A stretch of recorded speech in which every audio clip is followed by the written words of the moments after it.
Good morning, very good morning. কেমন আছে বন্ধুরা? আশা করি সবাই খুব খুব খুব ভালো আছে। আমরা কিন্তু বেশ আছি। দেখো সন্তুলা সকালবেলা কাজ বাড়ি দিয়েছে, এক কাপ চা সবাই নিয়ে এসে রেখেছি। দেখো বিছানায় চা ফেলে দিয়েছি, দেখো অবস্থা। এবার এগুলো পেপার দিয়ে দিয়ে, খবরের কাগজ দিয়ে দিয়ে এরকম করে সোপ করতে হচ্ছে। বালিশ ভিজে গেছে, বালিশ এবার রোদ্দুরে দিয়ে আসতে হবে। সকালে আমার কাজটা বাড়িয়ে দিয়েছে। ভালো হয়েছে। দোষ করে ভালো হয়েছে, দোষ করেছে আবার বলছে ভালো হয়েছে নাকি?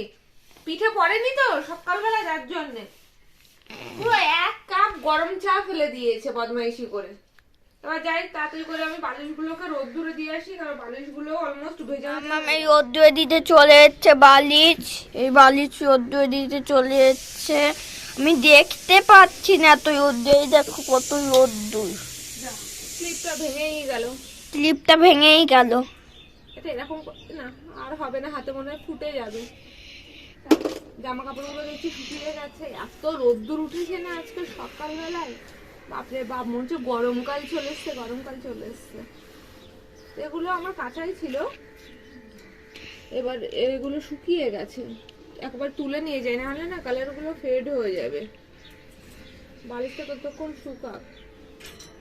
বড় হয়ে গিয়ে না ওর বদমাইশিগুলো বাড়ছে। ছোটবেলায় এত বদমাইশি করতো না, বড় হয়েছে বদমাইশি বেড়ে যাচ্ছে। আজকে আমাদের দুপুরের খাবার দেখো, এই সেদ্ধ ভাত, শিম আছে, কুমড়ো আছে, আলু আছে, এইগুলো দিয়ে সেদ্ধ ভাত। আজকে নিরামিষ এমনিতেই তো, সেদ্ধ ভাত করে নিলাম। এর জন্য সকালবেলায় রান্না যদি করতে আসি না, তাহলে বাকি কাজগুলো হবে না। আজকে আমি ঠিক করেছি একটু রান্নাঘরটা পরিষ্কার করব, অনেকদিন ধরে পরিষ্কার করিনি, কারণ তোমাদেরকে কিছু দেখানোর রয়েছে, যার জন্য মেনলি পরিষ্কার করিনি।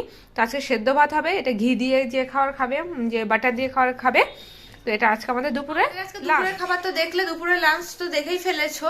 এবার আমি কোন কাজগুলো করব তোমাদেরকে শেয়ার করছি। একটু সময় লাগবে আজকে কাজগুলো করতে, আর এগুলো করতে মানে একটু না অনেকটাই সময় লাগে, আর প্রত্যেক দিনের কাজ নয় এগুলো, যার জন্য আমি আজকে আদার্স কোনো কাজ রাখিনি, কারণ আমাকে এই কাজগুলো আজকে করতেই হবে। এগুলো না আলসেও লাগে, যে আজকে করবো না কালকে করবো করে ডিলে হয়ে যায়। আর তোমাদেরকে দেখাতে চাই অ্যাকচুয়ালি যে আমি কোন প্রসেসে এই কাজগুলো খুব সহজভাবে করি, কোনো ঝামেলা। আমার কিচেন চিমনিটা দেখতে পাচ্ছ কত তেল ভরে রয়েছে এর মধ্যে, দেখো।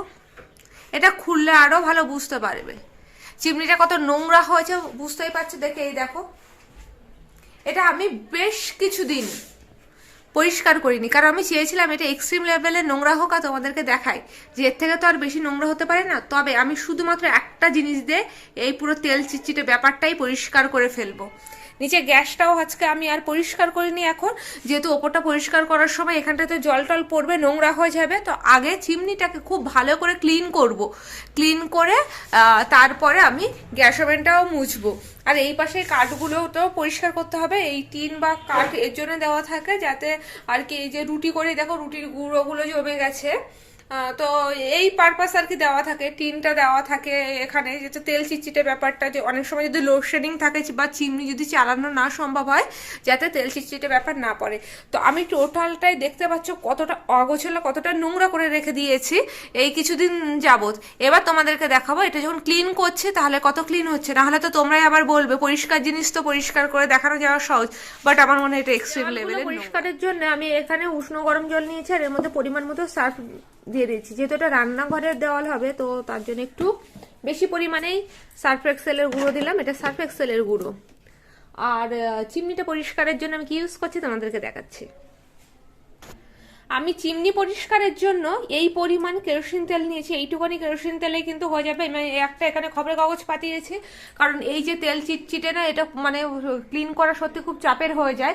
এবার আমি এক একটা করে এইগুলো খুলছি, দেখো কতটা তেল ভর্তি, তাহলে তোমরা বুঝতেই পারবে। এই দেখো কতটা নোংরা তেল ভর্তি। এই যে এর থেকে আর বেশি নোংরা হতে পারে বলে আমার মনে হয় না। তো এইটা কোস্তা প্রায় দিন বলছে, সোমা তোমার চিমনি এত পরিষ্কার থাকে, তুমি এরকম নোংরা করে রেখে দিয়েছো কেন? বলছি দাঁড়াও, এটা আমি দেখতে চাই কোন এক্সট্রিম লেভেলের নোংরা হয়, আর যখন নোংরা হবে তারপরে আমি এটা একটা ভিডিও করব, যার জন্য আমি এটা পরিষ্কার করছি না। দেখতে পাচ্ছ এই তেলগুলো কতটা ডিপ হয়, মানে গাঢ় হয়। এই দেখো, আগে আমি এইগুলোকে খুলে নিচ্ছি। আমি না একবার সার্ভিসিং করিয়েছিলাম, আমার প্রায় 550-600 টাকা চলে গেছিলো, বাট আমি প্রসেসটা শিখে নিয়েছিলাম যে কিভাবে আমি বাড়িতে এটা পরিষ্কার করতে পারি। আমি ইভেন এইগুলোও খুলতে পারি, এইগুলোও খুলবো। এই যেগুলো দিয়ে আর কি লাগানো রয়েছে না এই নাটটা, এটা পরিষ্কার করলে দেখতে পাবে যে এই নাটটা আমি খুলে কিন্তু এটা পরিষ্কার করবো। তো চলো আমি পরিষ্কারটা স্টার্ট করছি। আমি খবরের কাগজের ওপরে আগে এগুলো খুলে খুলে রেখে দিচ্ছি, যে এগুলোর মধ্যে তেল জমে সেই জায়গাগুলো আর কি। তারপর একটা প্লাস্টিকের মধ্যে তেলগুলো ঢেলে ফেললাম, তারপরে কেরোসিনের মধ্যে এটা চুবিয়ে নিচ্ছি এই বাটিগুলো, তেলের বাটিগুলো। তো দেখবে কেরোসিনে চুবানোর পরেই না এই তেলগুলো মানে চটচটে ব্যাপারটা চলে যাবে আর কত ভালো পরিষ্কার হয়ে যাবে। আমি ভালো করে এটা মাখিয়ে নিচ্ছি আগে কেরোসিন তেলে, একটুখানি বাদে দেখো একটা কাপড় দিয়ে আমি এরকম মুছে নিচ্ছি। আমার টুকরো টুকরো অনেকটা সুতির কাপড় এখানে ইউজ করেছি আমি, তাতে সুবিধা হয়, বেশি বড় বড় কাপড় নয়, ছোট ছোট কাপড়, টুকরো কাপড়। তো সেইগুলো দিয়ে এরকম মুছে নিলে তাড়াতাড়ি করে পরিষ্কার হয়ে যাবে। তারপর একটা চামচের পেছন দিয়ে না আমি স্ক্রুটা খুলেছি, এটা স্ক্রু ড্রাইভার নিলেও হয়, কোনো অসুবিধা নেই। দেখো এগুলোতেও কিন্তু খুব তেল চিটচিটে হয়। আর এই যে লাইটের জায়গাটাও আমি খুলবো, আগে এইগুলো আমি খুলে নিয়েছি, দেখো সব খুলে এবার আমি এই কাপড়ে কেরোসিনে ভেজানো কাপড় দিয়ে ফ্যানটা পরিষ্কার করছি। ফ্যানের দেখো যে পাখাগুলো রয়েছে না, ওইগুলো আমি এইভাবে আঙুল ঢুকিয়ে ঢুকে কাপড় দিয়ে পরিষ্কার করছি ভালোভাবে। আর সব জায়গাটা কেরোসিন তেলটা আগে মাখিয়ে নিচ্ছি। আর এটা লাইটের জায়গাটা, লাইটটা যেটা দিয়ে চাপা দেওয়া থাকে সেটাও আমি খুলে নিয়েছি। আর এটা দেখো একটা জিনিস, এটা ব্রাশ দিয়েও করা যায়। আমার মনে হয় কি কাপড়েই আমার একেবারে সুবিধা হয়, আমি কোনো ব্রাশ ইউজ করিনি, এরকম একটু ঘষে নিলেই এত মানে নোংরা হয়ে রয়েছে দেখো কত সহজে পরিষ্কার হয়ে যাচ্ছে। আর কোনো পরিশ্রম পড়বে না, মানে হাত ব্যথা হয়ে যাচ্ছে তাও নয়, যে জোরে জোরে ঘষতে হচ্ছে তাও নয়, একটু কেরোসিন তেল দিয়ে ভিজিয়ে নিলে এরকম সুন্দর চকচকে পরিষ্কার হয়ে যায় কিন্তু এই জালিগুলো পর্যন্ত। তারপর আমি এটাকে ভালো করে মুছেছি, ভালো করে মুছে তারপরে এই যে বাটিগুলোকে আমি আরেকটু ভালো করে পরিষ্কার করে নিয়েছি। আর এটা ফাইনালি এইভাবে মুছছি আমি। কেরোসিন দিয়ে মুছলে কি হয় বলো তো, যে জং পড়ে যাওয়া জলের যে ব্যাপারগুলো সেইগুলো হয় না। আর এখানে যে আমি সার্ফের জলটা গরম জল করেছিলাম না, তার মধ্যে এবার এই বাটিগুলো দিয়ে দিচ্ছি, যাতে যে কেরোসিনের যে নোংরা ব্যাপারটা সেটা একদম উঠে পরিষ্কার হয়ে যায়। কেরোসিনের যে ভেজানোর ফলে না সে তেল চিটচিটে ব্যাপারটা আর থাকে না। ফাইনালি কিচেন চিমনিটা দেখতে দেখো এরকম সুন্দর হয়ে গেছে, সব চকচকে তকতকে হয়ে গেছে, কোনো রকম চিটচিটে ছাড়াই। তো এই প্রসেসে কিচেন চিমনি পরিষ্কার করে আমি সত্যি উপকার পেয়েছি। আর এই চিমনিটা কিন্তু অনেকটাই পুরনো, তবু আমি এভাবে মেনটেন করি। এবার যেহেতু অনেক দিন বাদে পরিষ্কার করেছি তো একটু তো কষ্ট হয়েছে, অনেকটা সময় লেগেছে, না হলে কম নোংরা থাকাকালীন যদি পরিষ্কার করা যায় অসুবিধা হয় না। আমি আগে না শুধু সার্ফ দিয়ে পরিষ্কার করতাম, দেখতাম চিটচিটে ব্যাপারই যেত না। তারপর থেকে যখন কেরোসিন থেকে পরিষ্কার করা শুরু করেছি, কেরোসিন তেলে অসম্ভব সুন্দর পরিষ্কার হয়। দেখো কত নোংরা আর ওইটুকানি কেরোসিন তেলেই হয়ে গেছে, দেখতেই পাচ্ছ। এবার খবরের কাগজ, সার্ফের জল এগুলো আমি এখান থেকে সব সরিয়ে দেব, দিয়ে গ্যাসটাকে পরিষ্কার করতে হবে। গ্যাসটাও সঙ্গে সঙ্গে নোংরা হয়ে গেছে, তাই না? এবার গ্যাসটাকে আমি ঝটপট করে দেখো কিভাবে পরিষ্কার করব। আমার স্কচ বাইট নিয়েছি, এটা ধারালো নয়, নরম হয়ে গেছে, সেই রকম একটা স্কচ বাইট নিয়েছি। যেহেতু এটা গ্লাস টপ কি বলে স্টোভ রয়েছে না, যদি বেশি নতুন নিয়ে তাহলেও দাগ দাগ হয়ে যাবে, সে মসৃণ ব্যাপারটা থাকবে না। তো আমি এটা নরম একটা স্কচ বাইটে ভিমবার লাগিয়ে নর্মালি পরিষ্কার করে নিচ্ছি, কারণ এটা তো পরিষ্কার করা হয়, তো এটা কোনো ঝামেলাই থাকে না। আর এই জায়গার যে কি বলে পাথরটা, সেটাকে আমি এইভাবে একেবারে ঘষে নিচ্ছি, এটাও ভালো রকমভাবে পরিষ্কার হয়ে যাবে। তা আমি আজকে চেয়েছিলাম এই কাজগুলো আমাকে এনি হাউ করতে হবে, কারণ এই কাজগুলো আমার জমে যাচ্ছে, আর এর থেকে বেশি নোংরা করে দেখানো সম্ভব নয় আর কি। সেটা আমারই অস্বস্তি হচ্ছে, রান্নাঘর পরিষ্কার না থাকলে অস্বস্তি হয়। তো দেখো আমি পুরো জায়গাটা এইভাবে পরিষ্কার করে নিচ্ছি ঘষে ঘষে, এতেও কোনো তেল চিটচিটে থাকে না, কারণ এটা তো পরিষ্কার করা হয় রান্নার জায়গাটা। তো এইভাবে আমি পরিষ্কার করে নিচ্ছি চিমনিটাকে, যেরকমভাবে পরিষ্কার করেছি গ্যাস স্টোভটাকেও আমি সেভাবে ওভেনটাকে পরিষ্কার করে নিচ্ছি। আর ওভেনটা এরকম তুলে ওভেনের তলা দিয়ে দেখবো অনেক সময় দুধ তো তুতলে গেলে সেই দুধ জমে যায় বা ঝোল জমে যায় না, জল জমে যায়, তো তার জন্য আমি ওভেনটা তলাটা এইভাবে পরিষ্কার করে নিই। পরিষ্কার করে নেওয়ার পরে আমি প্রথমে এটা জল দিয়ে কিন্তু ধুই না, প্রথমে আগে শুকনো কাপড় দিয়ে মুছে নিই। দেখো আমি এখানে আগে শুকনো কাপড় দিয়ে মুছবো, তারপরে গিয়ে সেই কাপড়টাকে ধোবো, ধুয়ে আবার মুছবো। আমি চেষ্টা করেছি ভিডিওটা স্কিপ না করে যতটা দেখানো সম্ভব হয় ততটা দেখাতে।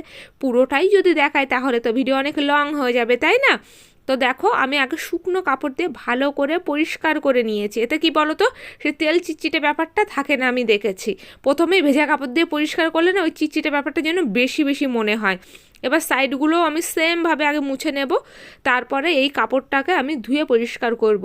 আর এখানে সুতির কাপড়ে আমি ইউজ করেছি, ওটাতে সুবিধা হয়। সুতির কাপড়, গেঞ্জির সুতির কাপড়, সেইগুলোতে কিন্তু খুবই সুবিধা হয় এগুলো পরিষ্কার করতে।